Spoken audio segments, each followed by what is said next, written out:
A cartridge comparison today. The storied, legendary, battle-proven from Russia with love 7.62 by 39 versus the new kid on the block and 30 caliber intermediate rifle cartridges from America, the 300 Blackout. How do these compare? Not just numbers on a page, but a bunch of other factors as well. That's what we're going to get into today. So, saddle up for Gunfighter Life, the podcast where we talk about guns, gunfighting, tactics, ballistics, cartridge comparisons, the right way with God at the center, Judeo-Christian values, and real-world first-hand experience. I am going to plug in the bio. When you're scrolling down to fast forward, or while you're listening, if you could like, subscribe, leave a review of the podcast, share it with a friend, and if you are a regular listener, consider becoming a patron. There's a lot of cool insider content on there. Help me help you. Check out Patreon. Blessed to have served in the military, law enforcement, combat veteran, private contractor, competition shooter, lifelong hunter, guide. Blessed by God that He got me through all those things so I could share this firsthand training, knowledge, experience with you to serve you today. Let's dive into the podcast. Okay, so the 7.62 by 39. During the end of World War II, Russia was looking at a rifle cartridge replacement. I don't know how closely it was tied to the 8 Kurz, which was a German submachine gun cartridge. They saw the effectiveness of that. Even though a lot of those rifles were, metered out or Martianed out to 1,000 meters or more, they realized that a lot of warfare was fast, close, and dirty. And they wanted a cartridge for that world. Enter the 7.62 by 39. Again, right around, I don't know when it started development, but right around the end of World War II. First chambered in the SKS, a great rifle. Chambered in a ton of rifles, but most historically relevant and still relevant on today's battlefield, the AK-47 and all its variants. Until you got to the 5.45. That would come much later. But even with that, they never came close to the numbers of AKs produced in 7.62 by 39, and they're still prolific all over battlefields from Africa to Asia. Show me a major conflict in the 20th and now in the 21st century, post-1947, that did not involve AK-47s. Going to the old Hornady reloading manual that I've had for a long time, see what it says on the cartridge. The Soviet-German battle at Chelom in 1942 saw the introduction of a new cartridge, a new weapon, and a new military tactic, all German. The new German cartridge, the 8mm Kurz, was of intermediate, not full rifle power, and since most combat occurred at less than 400 yards, an intermediate cartridge was ideal for those ranges. Also, full automatic fire with these weapons, intermediate cartridge was far more controllable. The Soviets followed and in 1943 introduced a similar development, the 7.62 by 39 M43 cartridge. Soviet influence in military aid saw the worldwide spread of the SKS carbines, AK-47 rifles, etc.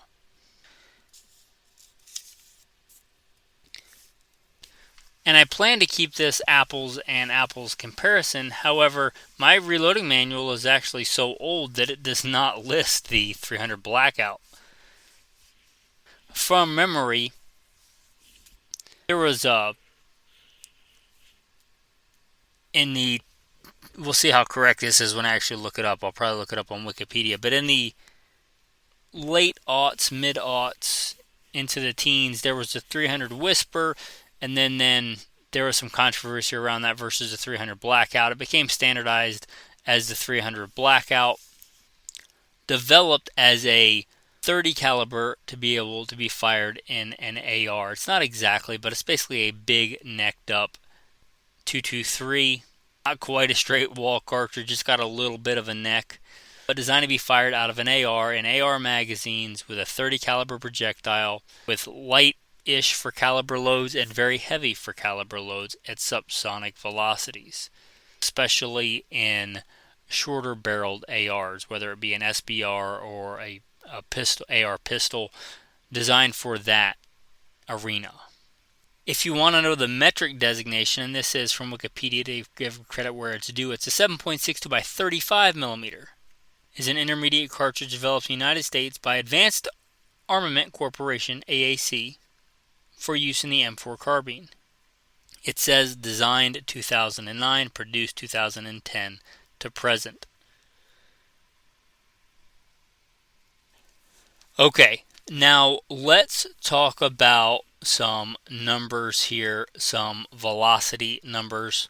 I'm going to compare Wikipedia to Wikipedia to try and keep it fair, but let's say 125 grain at 22.15. And that's the 120-ish grains is real common for the 7.62 by 39, so remember that number. There are middle grain weights, but we list a 125 at 22.15, and we list a 220 grain, which is going to be the subsonic, at just over 1,000. 10, and I know this is not exact, but a good rough number is 1,000 feet a second, roughly the speed of sound. It's a little bit faster than that, and that depends on all kinds of factors like air density and stuff like that. But just over 1,000 feet a second is the transonic barrier. So you want to stay under that to avoid that crack. If you are putting on a suppressor that's faster than that, in my opinion, a lot of people do that to look cool on Instagram because it's still very loud and you still need hearing protection. So I'm going to get off of that tangent before I go down that road. But 125 at 22.15 and a 220 at just over 1,000. So if we remember the 125 grain, which is very close in grain weight, for the 300 blackout is 22.15, so just over 22, and the AK round is just under 2,400. So the 7.62 by 39 is more powerful there. By how much? What's rough math and using the old brain calculator off, shooting off the hip, 9% difference.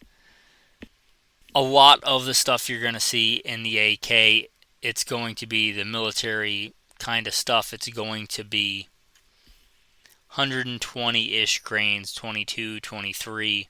There's some heavier stuff. There is the not super uncommon, but 154 grain. That's at just over 2,100 feet a second. That's a pretty decent load. Again, not as common, but they can be found. And actually, I don't know why, but it gives a test barrel of 20 inches. I would have thought they would have tested it out of an AK, but there you go. So you might think they're pretty close. Well, numbers on a page are just part of the story here. There's going to be some obvious stuff. If you're getting an AK, you're probably going to get it in 7.62 by 39. Right? If you're getting an SKS, it's in 7.62 by 39. And I'm going to tell you, stick with that, obviously. If you are getting an AR-15, and I know they make AR-15s in 7.62 by 39, but that platform was designed for a 5.56, and it's pretty easy and pretty proven at this point that they can run pretty well on 300 blackout. It's a necked up 223. So your bolt, all that stuff is going to be the same. Change out the barrel. You can even use the same magazines. You're introducing a lot of variance in that system, which, to be honest, can be finicky at times anyway. And you're messing with bolt face dimensions. The head diameter of a 7.62 by 39 is quite a bit larger than the 5.56, so you're taking a lot of meat out of that bolt carrier and bolt face, which is not exactly beefy to begin with. You're changing magazine geometry and dimensions. One thing that makes that round so good and that AK so good, because it's a good pairing, is the fact that that case is highly, highly tapered. One of the reasons the AK magazine is so curved. It makes it feed reliably. If you think about like a funnel or a cone, it goes in easy, and even if you have a dirty, nasty chamber, rusty chamber, whatever, as soon as it starts to pull backwards a little bit, it pretty much breaks the tension around the surface of the chamber. A less tapered cartridge like the 5.56 does not do that nearly to the degree. It's one of the things that loans itself to the AK's legendary reliability. That said, that doesn't mean it's going to be more reliable if you put it in an AR-15. I think the opposite is true because it wasn't designed for that. That magazine was actually designed for a 20-round straight magazine, if you remember. And because of the AK-47, I believe, in its 30-round capacity, we wanted a 30-rounder. We made that work. But you're really going off the rails with a 30-round 7.62x39. It's crazy curved. It wasn't designed to work like that. You run into bolt issues. I'm not saying you can't get one that's reliable, but it's not what it was designed for. And again, you're introducing potential issues on an already kind of finicky system. Most of those kinks have been worked out over decades of proven reliability in the cartridge it was designed for. I'm just going to tell you, if you're going to get it in an AR, unless you just want one to be different, the more logical choice is to get it in 300 Blackout. Now, what if it's neither one of those, right? Let's take a platform that's made in both, at least it has been made in both at some point, and that is the Mini. The Ruger Mini 14, the Mini 30. The Mini 30 chambered in 7.62x39. And that gun is a different model. It was made for the 7.62x39. And it's actually a scaled down 308. So it's a Mini 14. It's a scaled down M14. I think it has less issues being scaled down to 7.62x39. So if you're looking at one of those, they also made it in 300 Blackout. So let's put that on the table just as a thought experiment and say, which one of these would I look at? Well, are you going to shoot it suppressed? If you are, then the obvious answer would be the 300 Blackout. It was designed for that. If you want to shoot suppressed, right, that makes the most sense. What if it's a survival gun and you want to stockpile ammo? And let's just say you want to train a bunch and shoot a bunch with the cheapest ammo that you can get. Enter AmmoSeek, not a sponsor. They're just a good search engine to search for ammo. Let's look at what we have here. 7.62x39. One that's not like a promo with a limit of ammunition that you can get. 34 cents a round. 34 point something. There's a bunch in the... Not a bunch, but there's 34.5, 34.9. Jumping into the 6s and the 37s. We go to the 300 Blackout. I'm honestly surprised. We've got the 39 cents a round, 39.9, 40. So it is more expensive, which I figured it would be, but not nearly to the degree that I thought. I should also mention that a lot of that cheaper 7.62x39 is going to be steel cased. If you're shooting it in a gun meant to shoot steel case, like an SKS, a 7.62x39, not a huge deal. You're shooting it in something like an AR that, again, it can be finicky and can break and snap extractors anyway. I'm not a big fan of that. You can do it if you want. It's your gun and your ammo and your money, but I would say it's less optimal to do that in a gun designed with a brass case. So the price difference is not as much as you might think. Ammo commonality, there's a lot of guns, and going back decades, that wasn't the case, that there was a lot of guns chambered in 300 Blackout. So I think you're more likely to come across 7.62x39. But if you're just getting into stockpiling, there's actually not as big a disparity in cost as I would have thought before I looked that up. Good thing that I did. Now, a lot of that cheaper ammo is practice ammo. It's fine. If you were going to hunt with either one of these rounds, these are both decent medium game rounds at reasonable ranges. If you wait for a decent shot, like a good broadside shot, with good hunting ammo, right? I would advise you not to go out and hunt deer with a 7.62 by 39 full metal jacket. Can it be done? Sure, but isn't it worth it to spend a little bit extra per round and get really good quality hunting ammo? There are some really good loads in both. There are some decent hunting loads in both of these rounds. I'm going to say there's probably a few more cutting edge rounds like solid coppers and things like that if that's what you want in 300 Blackout. And you're using a intermediate cartridge anyway. It's not a full powered rifle cartridge. So you may want to go with a decent premium hunting bullet. That said, there are some really good options in 7.62 by 39. There are some companies that make some really good modern loads designed for deer in 7.62 by 39. They're not dirt cheap, steel case Wolf or Tula ammo. They're going to cost you more, but there are decent options in both calibers. So that, I think, is kind of a wash. If you're reloading, they do make brass case, and there's quite a bit of brass case 7.62 by 39, but pretty much all, if not all, of your 300 Blackout is going to be brass cased. You might run into some brass case Russian stuff 7.62 by 39 or other countries that are Berdan primed, which, without getting too nerdy, just means it can't be reloaded easily.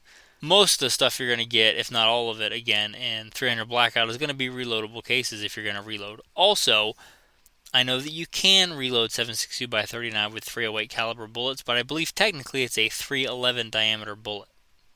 You can do it, and you can get bullets in 311. There are plenty of them, but not nearly as many as 308, at least not here in America. So if you are reloading, they can both be done, but I think the 300 Blackout is the better choice. And I'm actually a little surprised in doing this episode because I guess the market has changed rapidly. Call it like a ban on Russian import stuff, or harder to get Russian surplus ammo, or we just got drunk on the surplus that was the breakdown of the Soviet Union in the Cold War when we could get cheap Spam cans full of 7.62 by 39. Those days are gone, and I don't see them coming back. But rapidly different market than it was a decade ago or 2 decades ago. Back then, it would have been a lot stronger case for the 7.62 by 39. Also, there was a time when you could get, a decent AK for $300 and something dollars. Those days are gone. A fairly decent AK might cost you $1,000.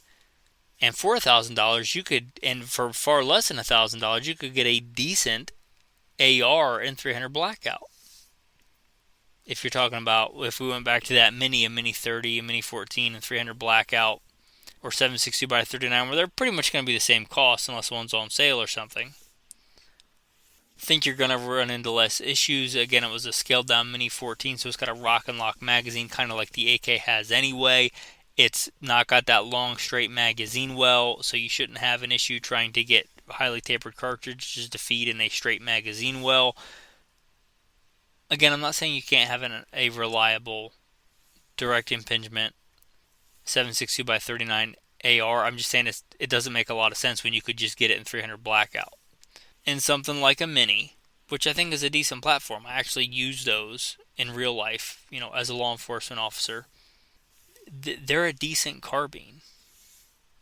And I didn't think this when I started, but looking at the numbers and looking at the cost of ammo and, the stuff that's available, and I would tell you if I think there was a clear winner, but I think it's take your pick. 6 of one, half a dozen of the other. There are so many rifles in 7.62 by 39, even though we don't get the super cheap surplus we once did in that ammo. I'm pretty sure all the major manufacturers are going to be dumping out that caliber for a long time. And the 300 Blackout, it's not a Johnny-come-lately. It's not just a flash in the pan. It's not going to go anywhere either. So those prices are they may fluctuate a little bit here or there, but I don't see a clear winner in the price. There's a few cents difference right now. And I don't see the 300 blackout becoming so unpopular they don't make it anymore anytime soon. I think they both have, again, it's 6 of one, half a dozen of the other. If you're looking for a battlefield cartridge, the 7.62x39 has the most street cred. It's if one of, if not the most battle-proven cartridge on the planet. That high taper, the fact that it works well in steel or brass case, the fact that you can make dirt cheap ammo that still works. Then you got a 300 blackout that honestly is more efficient. It may not have that highly tapered case, but it's a more efficient. You look at the size of it, and you look at them side by side, and you think, how can this little one even try to run with the big dog? But it kind of does. I guess a little bit slower, similar grain weight. I'm sure with really premium loads you could cut that gap. However, it's a really efficient and powerful for its size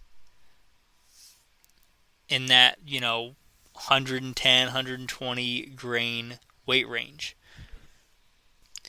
So those are some thoughts on the 300 blackout versus the 7.62x39. I'd say it's a neck and neck race. Hopefully I've given you enough good data there that you can make the best choice for your application in what you are doing. Hey, with that, guys, thanks for listening. Again, like, subscribe, share the show if you think somebody would enjoy this, a ballistics nerd like us. Share it, but that doesn't cost you anything.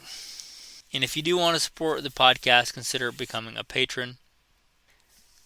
With that, your tactical tip of the day: if you are reloading 7.62x39 or an old cartridge like that, especially from other places in the world, you're picking up brass, make sure you check it, because if you try and run a Berdan primed case through a reloading press with any kind of gusto, you will very likely destroy your depriming pin. So check those cases. If it's something, again, like a 300 blackout, you're probably not going to go through all your cases and check them. But if you're picking up brass cases of 7.62x39 or 303 British or 7.62x54R, check those cases to make sure that they are boxer primed, meaning they have a big hole in the center of the case versus smaller holes on the periphery of where the primer would be. Your tactical verse of the day: God resists the proud, but gives grace to the humble. Submit therefore unto God. Resist the devil, and he will flee from you. Draw near to God, and he will draw near to you. Cleanse your hands, you sinners, and purify your hearts, you double-minded. Alright, that's a great verse. What is a tactical application of that verse? If you know all this stuff, if you know more than this about ballistics and things like that, there was a point when you didn't. You didn't pop out of your mom's womb knowing that, 7.62x39 shot 311 instead of 308. So be humble.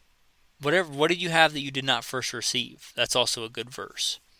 But if somebody needs to learn this stuff, don't try and, tactical shame them because they don't know. There was a time when you didn't know. There was a time when I didn't know. So if you've got somebody that's curious about this kind of stuff, be humble and teach them. Be patient with them. God resists the proud, but gives grace to the humble. Thanks for listening, and have a blessed day.